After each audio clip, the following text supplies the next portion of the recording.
Welcome to the Your Leadership Legacy podcast.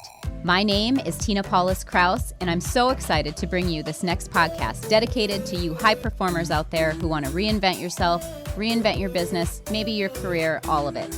This podcast is all about being dedicated to transformation and being the best possible leader of yourself and others that you can be in order to create a legacy that lives on. Welcome to Your Leadership Legacy. My name is Tina Paulus Kraus. I am the founder and CEO of True You Teams. And here we go. Welcome to Your Leadership Legacy. My name is Tina Paulus Kraus, and I am so excited today because we have Araceli Esparza with us, and she is a powerhouse and amazing and wonderful, and I can't wait to share her with you. How are you, Araceli? I am doing really well, thank you. Yes, you look beautiful. Thank you for being here. You're so awesome. Yes, no, thank you as well. I Yeah. have to ask, what's the background? Because I'm hungry now. Right. Okay, so it's the Halloween Eve season, right? Halloween. Okay. In Mexican culture, it's considered Day of the Dead. So we celebrate, much like the Catholics, November 1st and 2nd. So All Saints Day, All Hallows Eve, All Souls Days. So we call it Dia de los Muertos, Day of the Dead. And this bread behind me is actually called pan de muerto, which is bread of the dead. And so we even have bread that is made to, I know, it's just the most amazing bread. My husband actually makes it at home, but this picture is not from his collection. This is somebody else's collection that I had on as one of my friend cooks. But it's a very citrusy, actually. It's a very citrusy orange essences. And so when you taste it, it's so yummy. Nice. Okay, so when we can actually see each other again face to face, I'm coming over for some of that because it sounds amazing. How's that? Yeah. All right. I'm going to read your bio because I want everyone to know how amazing you are, and then we'll get into some questions for you because we get to have I have lots of juicy questions for you today. Okay. All right. Araceli Esparza is the founder and owner of Wisconsin Mujer. Did I say it right? Yes, you did, Tina. Thank you. A multimedia and engagement company that specializes in highlighting the rich diversity of minority audiences and marginalized communities, and frequently speaks at places like Dane County, women-led conferences, Madison College, and national universities. Esparza's, geez, why am I having tough with that? Experience in targeted outreach comes from over 10 years of working in fundraising and program development positions with local government, colleges, and large nonprofit agencies. Araceli has coached many minority businesses on professional development, event planning, fundraising, entrepreneurship, and content creation. When she's not connecting with folks, she's reading, doing yoga, walking, and writing her memoir and picture book. Welcome, Araceli. It's so incredibly, I've been so excited. We've tried to get to this a couple of times. Yes. And here we are. Here we are. So tell us about you. I can't wait to hear more about you. Oh, you're so sweet. You're so sweet.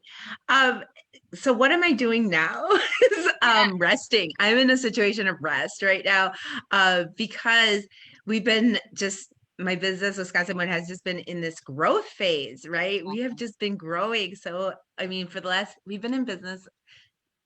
I should back up. We've been in business probably for like 10 years, but this is this newest iteration of Wisconsin Mujer. So I've been doing a lot of different things with my business and, experimenting. And sometimes my husband takes it over and sometimes I take it over. It just really depends on our circumstances and what do we want to experiment with? What is calling us? And so this latest iteration in the last 4 years has really been about uplifting and centering women of color and marginalized communities, their voices. What are those challenges, both for nonprofits that serve them and their audiences and their donors, and how do we connect them so that it's not just like money? Let's go beyond the money. Let's think about that positive impact that we can really change our community in ways that is transformational. And so I don't use those words lightly. I am studied in it. I mean, that is what I read. That's where I dive into.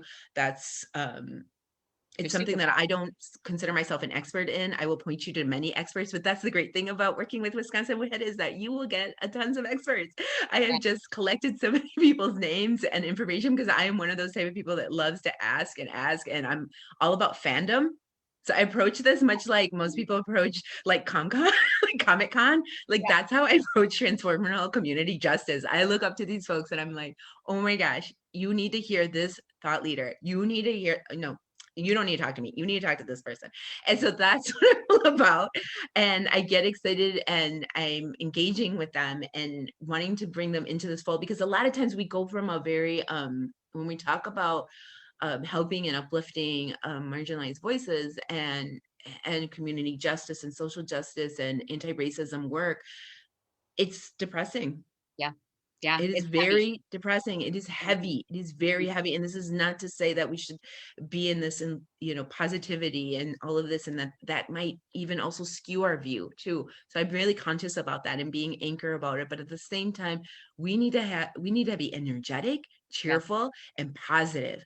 Because if we don't have that positivity and that abundance and that idea of abundance, scarcity, competition, and depression will get us. So, and we'll burn out the best of our best. So I myself am coming from social justice work for over 10 years. I did a lot of grassroots organizing and providing social services to the community. I did that working for folks like Nehemiah. Yeah. One of our only faith-based, Black faith-based organizations that does that intersectionality work so well, Right. with economic and social empowerment for folks. And really, it's using social capital in a way that wasn't ever thought of, that poor people can't have social capital. We do. We have tons of social capital. And so I think what Wisconsin Mujer does, and I don't think I know, what we do is we unearth that, and now we're bringing it to people in a digital manner. Like the 3-day Latino art fair that I just helped produce. So I didn't know anything about videography till about a month ago. But I had to learn, because all my people are now on Facebook Live like daily, and if not, they catch it on the record, because this is the way we break our isolation. This is the way we break that social distancing. This is how we get our community news now. I have to admit, it's been a long time since I picked up a newspaper. I Yeah. typically get my news right here in the screen, and if I want really to get that pulse on the community, more so I'm going to be following my leaders and my influencers online to see what that pulse is like. And especially right now with unemployment ending in the state of Wisconsin and the high rates of COVID, we cannot ignore those narratives. I wanted to also acknowledge that September 15th through October 15th was National Latino Heritage Month. Or all of our labels, Latinx, Hispanics, Mexican Americans. Right. There's just so many. There's just Central Americans, South Americans. Okay, listen, our continent's historical month was just last month. And so in that, and bringing that time period, I decided to, because the Overture Center was closed, because there were so many different art places that were closed, and I'm very much an artist. I'm also a poet and a writer. So I wanted to bring all of my artist friends, people that inspire me, and I wanted for you all to hear them. And so you can find that on Wisconsin Mujer's Facebook page. But that's one example of what we've been doing, what we've been up to. I didn't know about videography, and now I know. And from that, my team has grown. We have now videographers and photographers, and we have tech people. And I'm really excited to say that, out of my team of 5 now, we are all 100% Latinx. We're all 100% either immigrants or representing 1 or 2 different people, different areas of society. But we've came together because we all want to center and make some happiness out of some situations that perhaps could be very isolating and depressing. Yeah, 2020. 2020. Oh, yes. And here's what I'm hearing. What I love about this, Araceli, here's what I'm hearing you say. So 2020 happened, right? There's been all kinds of stuff. We don't need to go down the list of all the things that are going on right now at 2020. And what I'm hearing you say is that 2020 happened for you, not to you, because I hear all this growth, all this positive, all this opportunity, all this, this went, so I think what's happening right now with a lot of people is, they're feeling the weight, they're feeling the heavy. And if the mindset isn't there, and you touched on that, it's so easy to get stuck. It's so easy to stay where we are and feel sad and mad and feel all the emotions. And even though it's important to feel them, how do we quickly get out of them, right? How do we feel it and then move out of it? So that's really where I want to go with you. Like, help the listeners understand how you really worked through that mindset piece to not let this become a "this is happening to me." It was hard. I Yeah. had a lot of friends and family, nurture me and encourage me through that. It was almost like all of my childhood fears came knocking at one time. Just like, Mhm. hey, you thought you dealt with me? No, baby, here I am again. Here I am again. Remember that first time when you were swinging at that suburban elementary school and they asked you if you just got here? Mm. Yeah. So I had to really deal with those bullies in my life, and they all manifested themselves in different ways. Mhm. And yeah, and some of them had new faces. But the way I think too, for the last 2 years, I had been on this journey. I had been on this journey of radical love for myself and for the people that I really claim to be about, and this radical. And so reading Sonia Renee Taylor's book, it's her What was book, the book just again? reading her thought leaders books. Okay. Huh? I thought you mentioned a specific book. Did you mention a Yes. specific one? I think it's like, oh, I gotta think about it later, Okay. the All right. actual title. I'll definitely, but it's Sonia Renee Taylor. If anyone wants to follow her on IG, I follow her religiously. Okay. She's amazing. And she has this amazing book called About Radical Self-Love. And so that book helped me, and so did other books, and I had been on this journey, I think, for 2 years. And then I had a major breakthrough.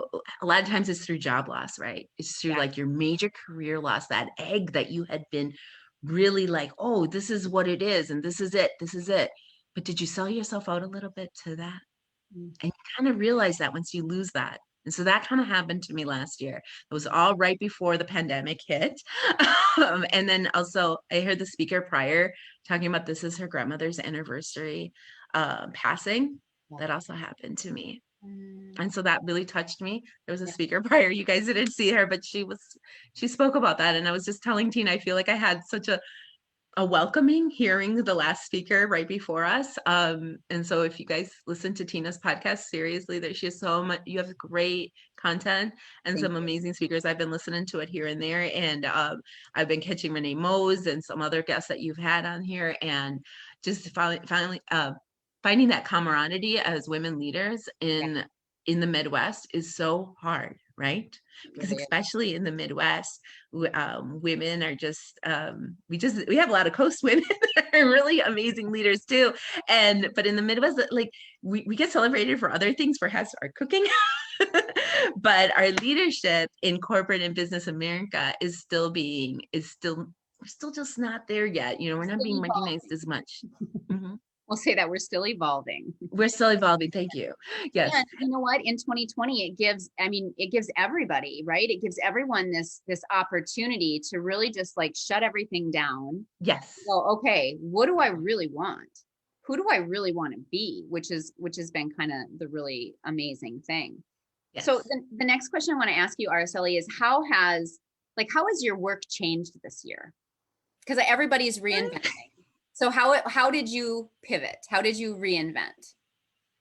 Yes, thank you. I just remember the title. It's the body is not an apology. So, so when we're thinking about like how I changed too, I mean, I stopped being I stopped being apologetic of being novice and just really focusing on being authentic. So even being a novice to media. So what things that I evolved with in 2020 was um, the content and pushing the envelope further in the development of the content that I was doing for either my clients or for myself. Yeah. And like like Tierra Arte y Cultura, the virtual Latinx art series that we did a year ago, I would have been like, oh no, I know that's just no. Why should I? But now it's like, no, this is not that I should, or I want to do this because Yeah. I want to we're all having these amazing virtual art, discussions, and we're all utilizing our voices in ways that we never thought we would do them. And here we are. Yeah. And this is great. And so I feel like in ways that I have changed is just pushing the envelope more in my content, but also expanding in really taking hold of the abundance that I've been given, and using that as a platform to launch new initiatives like the Latinx art series that I did, like the initiatives that we've done with other nonprofits, and being part of their strategic planning and outreach and fundraising has been amazing, because we're looking at donorship relationships in such a different way. And so that's kind of the strategy that Wisconsin Med brings, is we empower the nonprofits to really engage with audiences in a way that they want to, where they feel safe to. And so I just went through a really amazing strategy session with one of our local nonprofits, and they were really adamant of not having, so say they do things called circle talks. So they've been being done now virtually, where everyone's being very, there's different respect and certain rules that they have, dealing with restorative and racial justice, right? And so in that circles, we were like, well, maybe that should be highlighted in the fundraising campaign. They were like, no, this is very private. And so understanding that, and understanding really what we wanted the donors to come with and have, was really powerful. And I think now more than ever, we're dealing with relationships that have to go beyond the money, and seeing where those values are. And so instead of having an inside view to maybe their processes, it's like, who was part of that process can speak to our donors and can be that bridge. And so empowering those folks to have their own discussions with perhaps donors, or with and how do we encapsulate what was learned and communicate that too. So what keeps coming up in my head is, I know that you do work in the diversity, equity, and inclusion space. Yeah. And that's kind of everything that you're about. And so how, and then the other thing that you mentioned that I caught hold of is pushing the envelope. So with Black Lives Matter and everything that's happening in 2020 and all of that, like, how I really want to dig into, what was different when you pushed the envelope, and what does that look like to do that? What it looked like for my company in particular was right after George Floyd shooting that week, I was in a Zoom as audience and not on a panelist, and listening to Black leaders in my community have really honest discussions. And that broke me. And from there, I was like, what can I do? And what can I do was really spotlight the anti-Blackness, the racism, the internalized racism going on in the Latinx community. And then we started holding Latinx talkback series that were virtual, with local Latino, Afro-Latino leaders as well in our community, that would speak about that intersectionality. What has colonization done to us? And we delivered that for about 3 or 4 months. And wow, that was such a learning experience. And they're still there. They're still on our, we definitely got some press around those conversations, specifically because of the people that were involved. And I'm still getting people interested in knowing who was there. And they themselves, like, some of them are representative of their own movements, their own nonprofit movements, right? And so they now got the confidence and knowledge of how to execute it themselves. And so that was amazing. Some of the folks that we've worked with, some of the movement leaders, didn't even have setups of how do you receive donations online? Okay, let me help you figure that out. And so that's some technical assistance that, out of all these years, have prepared me now to tell people, all right, come on to this playground. There's a new playground here. And just going back to like how difficult that strategic analysis is, and what Wisconsin does differently than perhaps another strategist that you would contract, is that I'm not afraid to ask those hard questions of like, can I use this? And if that's not what it is, then what can I do for that? And some people would not have they wouldn't go there, but we need to go to those parts, because that is what is the essence to this movement. And I get it that it doesn't need to, we don't want to sell out everything. We shouldn't. But needless to say, let's highlight it in some other way then. Could it be a video series? Could it be a beautiful graphic? Could it be testimonies from the people who did participate? What could it look like? And how do we make that authentic and not pandering, right? Yeah, because there's a lot of that going on as Oh, well. yes, there is. Yeah. Yes, there is. But that's what's the We difference won't go between there. Wisconsin. Yeah, we won't go there. Yeah. Exactly. I want you talk to us more about intersectionality, because I think that that's some, it's something that I'm hearing more and more in 2020 and reading about and stuff like that. And I don't think it's something that a lot of people really understand. So help us understand Right. what intersectionality really means. You guys remember that old like 80s, 90s movie? I think it was Ralph Macchio was in it. Remember he was going to sell Well, his soul to the devil? Remember he was going to sell his soul to the devil. He was going to rock out with his guitar. yeah. Okay. You're going to be like, no, I said, yeah, I do not remember. Okay, it's always on HBO. My mom didn't leave me alone a lot with HBO. It was always on HBO. I can't remember. It was this old, like, late 80s, early 90s movie. And it was about him making a deal with the devil to be the best guitarist. And I want to say that this is actually like some docudrama. Like it was based on a real story, but it isn't. Anyways, there's a point where he's in the intersections Okay. of this like old county road. And it's like, the horizon's all around him. It's very flat, right? And there's this like really dusty road, and it's him and his guitar. And like he's 19, like or something, he's very young. And that that's the image I always get about intersectionality. It's about having all of your roads lead to you. Mm. All of these Um, roads lead to you, and there's the devil, and there's you and a guitar. And devil is like a metaphor, really, right? It's a metaphor, and this is the poetic in me. Sorry, you're gonna get some waxing on that poetry here. With didn't think you were gonna get that. You will. The devil's the metaphor of like the racism and the capitalism, white supremacy that we face, and that's the Ralph Macchio and his guitar could be in a wheelchair. He could be homeless. He is all of those things, or they are all of those things in that intersection of all these roads. And there's like 4 rows that he could choose, right? And like he can either go here or there, and like it's his moment. It's his moment of trial and error in this life. And that's kind of what intersectionality is. It's about all of our identities coming into that one moment. But if you're strong, like Raphael was with his guitar, you might overcome and outwit all the isms that come at you in your life. But it's because of the strength of intersectionality that will bring you to that. So it's really the ownership of not just showing up to a conversation, to your work with just one identity, because oftentimes we come in there as one. So all of us get molded into one thing. I know you're nodding your head. How many times we've been into cube farms, right?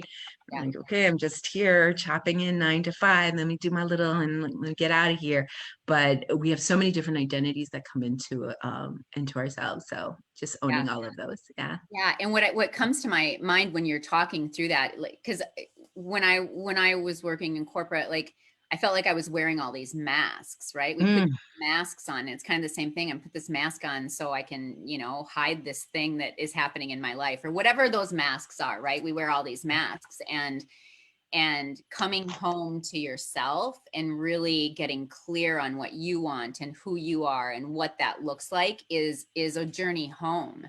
And it's where you find authenticity. I mean, you are probably one of the most authentic people that I know, right? It's where you find that authenticity. It's where you find the vulnerability, and that's the future.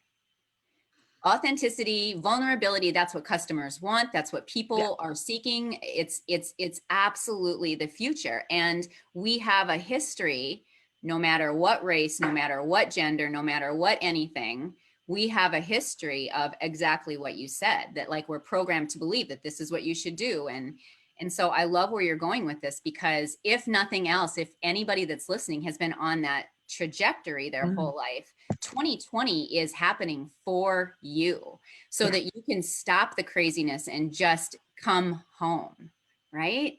Have you seen that kind of, how has that transposed in the business? Because I know you coach so many people. So I see folks getting so tired of interviews. And when I hear women tell me they're tired of this and they know who they are now, I'm like, oh, you're ready now. You are so ready. Let's do this. Let's make you into who you want to be. I'm here to help you with all the technical little stuff. And I mean, learn from me and all my hundreds of mistakes that I've made along the way. But I'm so glad I took my time to to play around with technology, and that I did it prior to COVID, because I was doing content management now for like close to 4 to 5 years. And I started because as a writer, you need to have your own digital platform. So I was like, let me experiment. And then I just realized I really liked it. I was like, oh, this is fun.